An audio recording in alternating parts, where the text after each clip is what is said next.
오늘 말씀은 절망적인 상황에 있는 사람들을 예수님이 구원해 주셨다라는 주제입니다.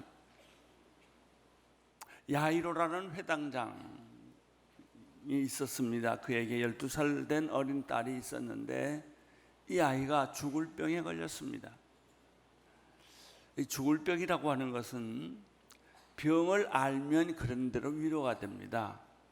치료를 마음껏 해보고 죽으면 그래도 위로가 됩니다.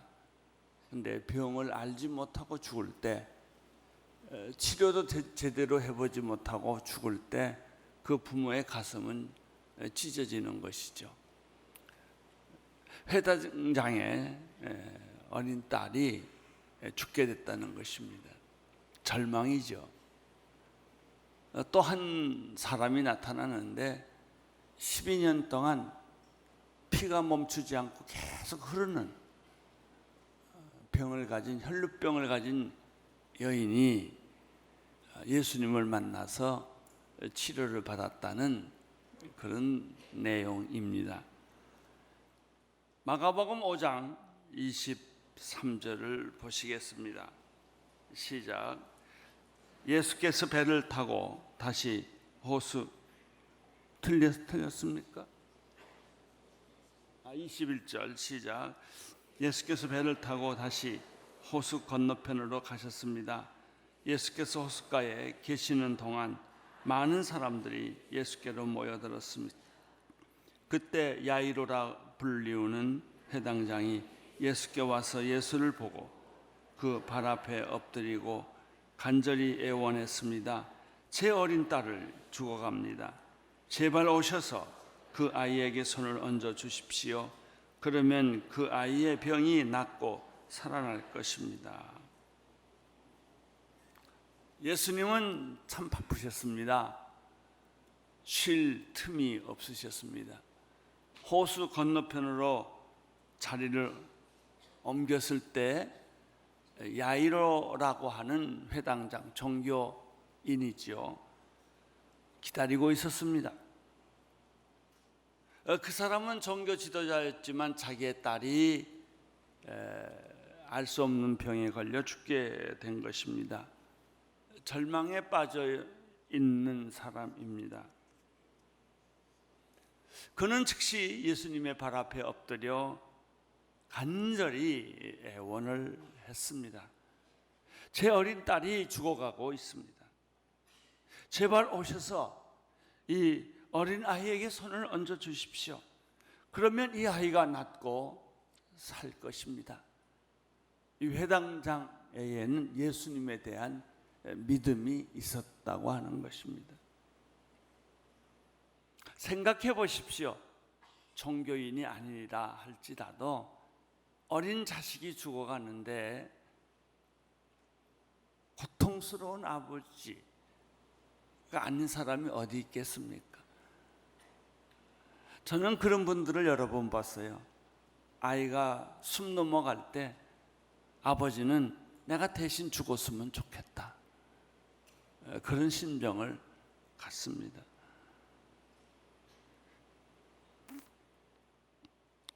마가복음 5장 24절에서 예수님이 어떻게 반응하셨는지를 볼 수 있습니다. 읽어주십시오. 시작.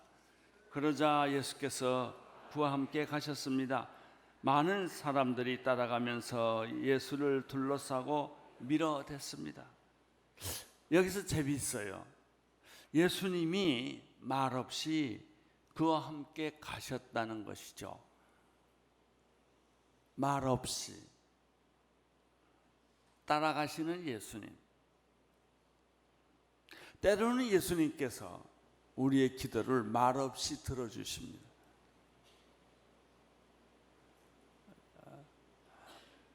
고쳐주시겠다.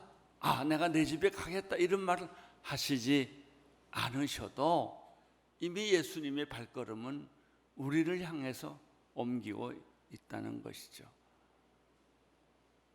여러분의 절망 속에 예수님은 들어오고 계십니다. 말없이 조용히 그 그분은 여러분에게 다가오고 있습니다.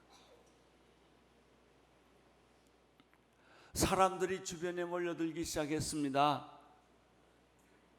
예수님이 발걸음을 옮길 때마다 사람들은 주변에 몰려들고 있었는데 그 중에 생각지도 못했던 한 여인이 예수님 주변에 따라오고 있었습니다.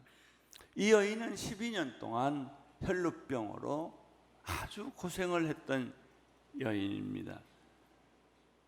성경은 이 여인이 자기의 병을 고치기 위하여 수없이 애를 썼다고 말했습니다.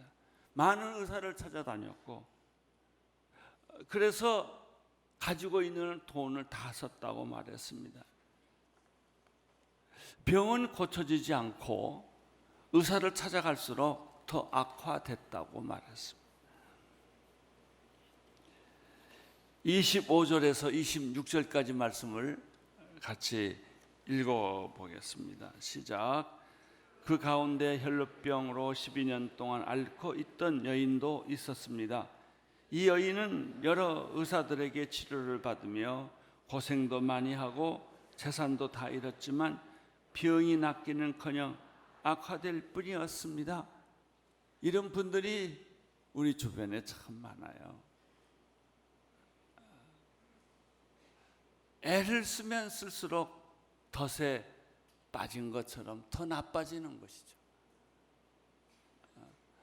누군들 이 절망적인 상태에서 빠져나가고 싶지 않은 사람이 어디 있겠습니까?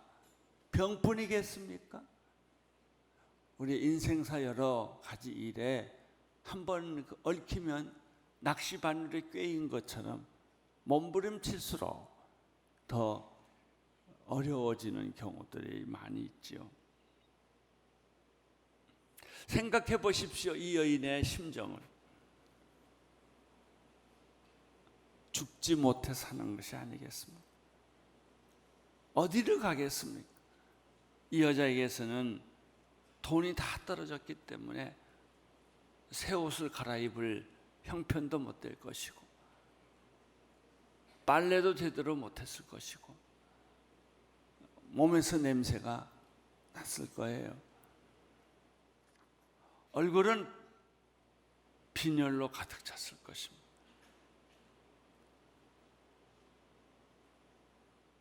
이 여인을 지켜줄 사람은 아무도 없습니다. 어쩌면 부모도 포기했는지도 모릅니다. 얼마 전 MBC에서 휴먼 다큐멘터리가 나왔죠. 4살짜리 피를 흘리는 어린아이. 그래도 그 4살짜리 어린아이에게는 어머니가 있었어요. 이 여인은 지켜줄 사람이 없었습니다. 사람이 스스로 혼자 살아야 된다는 것, 그것은 고통이고 외로움입니다. 아마 그 당시 문둥병과 똑같은 취급을 받았을 것입니다. 그렇지만 이 여인에게 예수님의 이름이라는 희망이 하나 있었습니다. 물론 이 여자도 다른 사람과 똑같이 예수님에 대한 소문을 들었겠죠. 그분을 한번 만나보고 싶다. 마음속으로 수없이 예수의 이름을 불렀을 것입니다. 나 같은 천한, 가치 없는 존재가 예수님을 만날 기회는 없겠지만 그의 마음속에는 예수의 이름을 수없이 불렀을 거예요. 눈물을 흘리면서 예수님의 이름을 불렀을 거예요. 그런데 어느 날 예수님이 자기 동네에 오셨다는 소식을 들었습니다. 이 여자는 흥분을 감추지 못하고 사람들이 뭐라고 해도 나는 예수님의 얼굴이라도 좀 보고 싶다. 그래서 사람들 틈에 끼어든 것입니다. 아까 말한 대로 여인의 몸에는 악취가 났을 것이고 사람들은 그 여자를 보고 인상을 썼을 것입니다. 좀처럼 자리를 내어주지 않았을 것입니다. 그럼에도 불구하고 이 여자의 마음속에 있는 예수를 만나보고 싶은 열정, 예수님의 얼굴을 보고 싶은 이 강한 열정이 계속 예수를, 사람들의 여러 가지 환영하지 않는 것에 불구하고 끼어들었어. 이 여자의 마음속에는 내가 예수의 옷자락을 만지기만 해도 내 병이 나을 것 같은 그런 마음이 생겼어요. 나는 여러분에게 이 마음이 생기기를 바랍니다. 예수님의 이름을 마음속에 부르고, 예수님, 내가 예수님을 만질 수는 없지만 내가 예수님 가까이 예수님의 옷자락이라도 만지면 나을 것 같습니다. 그러한 믿음. 27절, 28절을 보십시오. 시작. 그러던 중 예수의 소문을 듣고 뒤에서 무리의 틈에 끼어들어 와서 예수의 옷자락을 손을 댔습니다. 예수의 옷자락만 닿아도 내 병이 나을 것이라고 생각한 것입니다. 이것이 믿음이에요. 예수님의 이름을 부르는 마음, 이게 믿음이고요. 예수님을 찾는 것, 예수님을 생각하는 것, 이것이 믿음의 시작이에요. 예수님의 옷자락이라도 만지면 나을 것 같다. 이것이 믿음입니다. 그게 과학적 사실이겠습니까? 지성적 논리겠습니까? 아니죠. 그냥 마음의 생각이죠.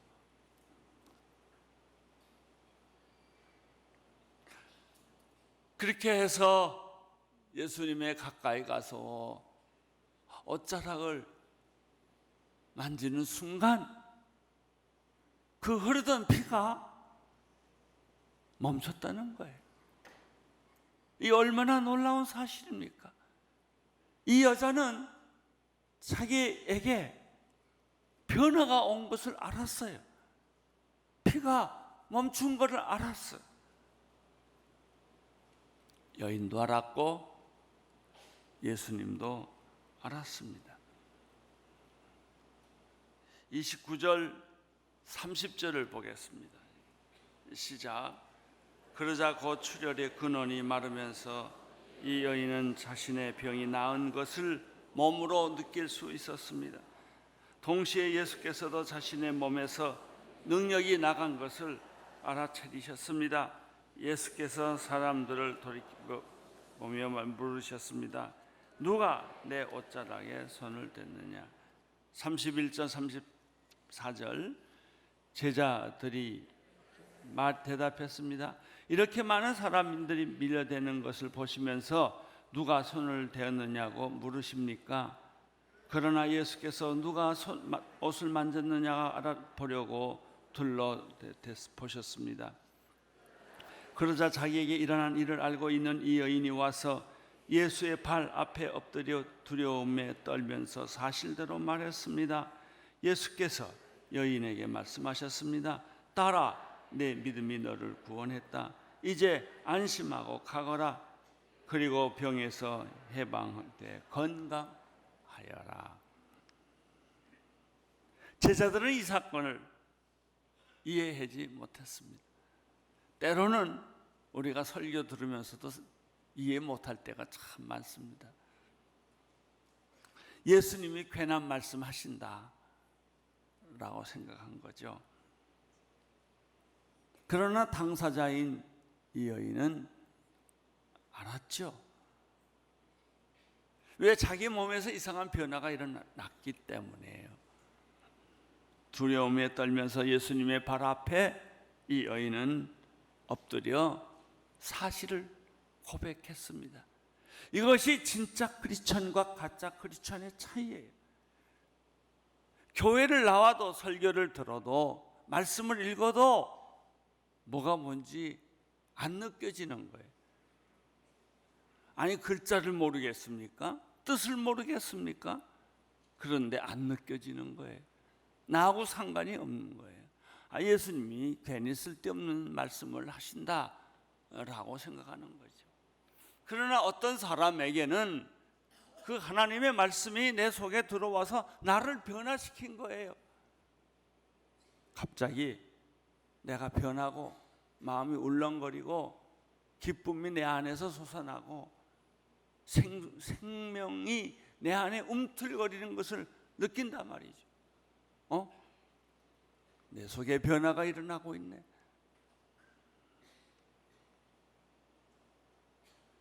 이 여인은 자기가 안에 변화가 일어났다는 사실을 고백했어요. 여러분 안에 일어나는 변화를 예수께 고백하셔야 됩니다. 주님, 내게 변화가 일어났어요. 내 몸에 변화가 일어났어요. 내 마음에 변화가 일어났어요.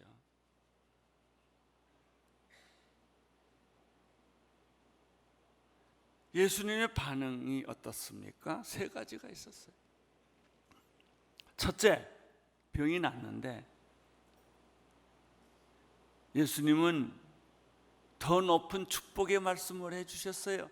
내 믿음이 너를 구원했다. 내 믿음이 너를 치료했다, 이렇게 말 안 하셨어요. 내 믿음이 너를 구원했다. 여러분, 불치병의 치료보다도, 절망의 치료보다도 더 놀라운 치료는 당신의 구원입니다. 너는 구원받았다. 이 얼마나 희망적이고, 이 얼마나 영원하고, 이 얼마나 강력한 축복입니까? 여러분, 구원 받으셨습니다. 내 작은 문제들은 해결되지 않았을지라도 인생의 본질적인 문제, 당신은 구원받았다라는 말을 하나님으로부터, 예수님으로부터 들었다면 이 얼마나 값진 축복입니까? 구원받았다. 두 번째, 이제 안심하고 가거라. 두려움을 떨쳐버리고 절망을 떨쳐버리고 나를 얽매이고 있는 모든 족쇄를 풀어버리고 너는 자유하다. 너를 묶어놓고 있을 수 있는 것은 세상에 아무도 없다. 돈도, 세상의 인연도, 모든 꼬여진 것도 다 풀렸다. 이제 복역의 때가 끝났다. 너는 가라. 너는 보석이다. 너는 자유다. 예수님의 선언입니다. 여러분 기억하십시오. 여러분 자유입니다. 병이 여러분을 묶을 수 없어요. 세상의 어떤 것도 여러분을 묶어놓을 수 없어요. 요즘은 전자발찌를 채운다고 그래요. 칸 IMF 총재도 전자발찌를 채웠다고 그래요. 여러분의 밤에 무엇도 채울 수가 없어요. 여러분은 자유입니다. 이제 안심하고 가십시오. 이 주님의 두 번째 축복입니다. 세 번째 축복은 병에서 해방되어 강건하여라. 할렐루야. 예. 여러분, 병든 자에게 이 말씀은 얼마나 큰 축복이겠습니까? 이제 당신은 아프지 않다. 당신은 이제 병마에서 해방되었다. 일어날 것이다. 걸어갈 것이다. 건강해질 것이다. 너는 병에서 자유를 얻었다. 할렐루야. 이 여인에게, 보잘것없는 볼품없는 이 여인에게 예수님은 세 가지 축복의 말씀을 해주셨다는 것이죠. 곧 그것은 오늘 여러분과 나에게 주시는 축복의 말씀이에요. 받으세요. 내 것으로 받으세요. 오늘 받으세요. 35절 36절을 읽겠습니다. 시작. 예수의 말씀이 채 끝나기도 전에 야이로의 회당집에 집에서 사람들이 와서 말했습니다. 따님이 죽었습니다. 선생님께 더 이상 패기칠 게 뭐가 있겠습니까? 예수께서 그 말에 아랑곳하지 않으시고 회당장에게 말씀하셨습니다. 두려워 말고 믿기만 하여라. 그 사이에 딸이 죽었어요. 이야기의 시작은 회당장이 자기 죽어가는 어린 딸을 위해 기도해달라고 부탁한 것으로 시작했죠. 그런데 12년 혈루증 걸린 여인이 끼어들었어요. 이 문제를 해결하는 동안에 딸은 죽었단 말이죠. 사람들의 반응은 어땠을까요? 울며 불며 통곡을 했어요. 예수님의 반응은 어떻습니까? 이렇게 말했습니다. 두려워 말고 믿기만 하여라. 다르죠, 반응. 38절 39절을 읽겠습니다. 시작. 회당장이 집에 이르자 예수께 많은 사람들이 울며 통곡하고며 소란스러운 것을 보시고는 집안에 들어가 그들에게 말씀하셨습니다. 어찌하여 울고 있느냐? 아이는 죽은 것이 아니라 그냥 자고 있는 것이다. 예수님은 이 어린 아이가 죽은 것이 아니라 자고 있는 것이라 라고 말했습니다. 죽는다는 것과 잔다는 것의 차이는 무엇입니까? 죽는다는 것은 다시 깨어나지 않는다는 것이고, 잔다는 것은 다시 깨어난다는 것이죠. 우리는 다시 깨어날 것입니다.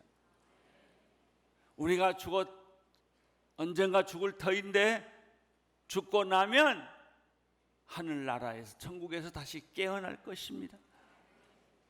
그래서 우리는 죽음에 대한 두려움이 없는 것입니다. 죽음은 천국을 향해 가는 문이에요. 그것뿐이에요. 죽음은 정말 우리의 인생의 끝이 아니에요. 영혼을 여는 시작에 불과한 것입니다. 주님은 이 어린아이가 잔다고 해석을 했습니다. 사람들은 비웃었습니다. 말이 안 된다고 말했습니다. 그러나 예수님은 이 여자의 손을 붙잡고 달리다굼 소녀여 일어나라 라고 말했을 때 이 어린아이가 일어났다는 거예요. 그리고 즉시 걸어 다녔습니다. 모든 사람들은 놀랐습니다. 놀라지 않겠어요?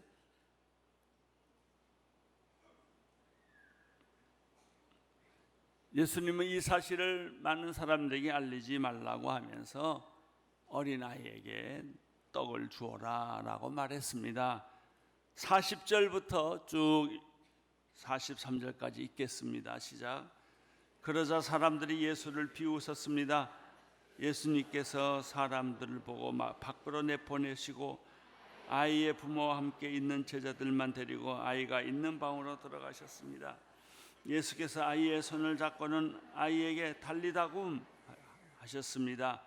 이 말은 소녀야 내가 내게 말한다 일어나거라 라는 뜻입니다. 그러자 곧 그 아이가 일어나서 걸어 다녔습니다. 이 소녀는 12살이었습니다. 이 일을 본 사람들은 몹시 놀랐습니다.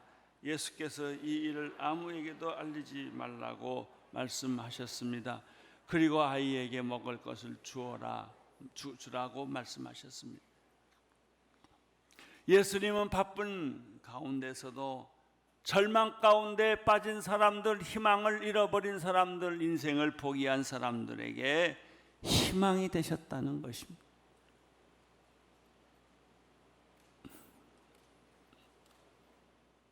인생의 끝이라고 생각했던 사람에게 예수님은 희망이십니다. 길을 열어주셨습니다. 죽은 사람에게 생명을 주셨습니다. 죽은 자가 살아나고 병든 자가 일어났습니다. 이것이 오늘 말씀이에요. 물론 모든 사람에게 동일한 똑같은 일이 일어나는 것은 아니라 할지라도 오늘 이 시간에 이 말씀을 통해서 우리가 꼭 기억해야 할 말씀이 있습니다. 예수님은 어떤 경우에 있어서도 우리의 희망이라는 것입니다. 모든 절망을 뒤로 하고 우리에게 희망을 주신다. 십자가를 뒤로 하고 우리에게 부활의 영광을 주시는 분이시다 라고 믿으십시오. 받아들이십시오. 그분께 영광을 올려 돌리십시오. 당신이 어떤 병, 의사 선생님이 어떤 진단을 내렸다 하더라도 이제 당신은 3개월밖에 살 시간이 없다고 말한다 할지라도 그걸 부인하는 게 아니라 그 말은 그냥 들으세요. 그렇지만 여러분의 마음에는 희망의 꽃을 피우십시오. 믿음의 꽃을 피우십시오. 여러분은 다시 살아날 것이며 여러분에게는 하나님이 희망의 길을 열어 주실 것입니다. 아멘. 아멘. 아멘.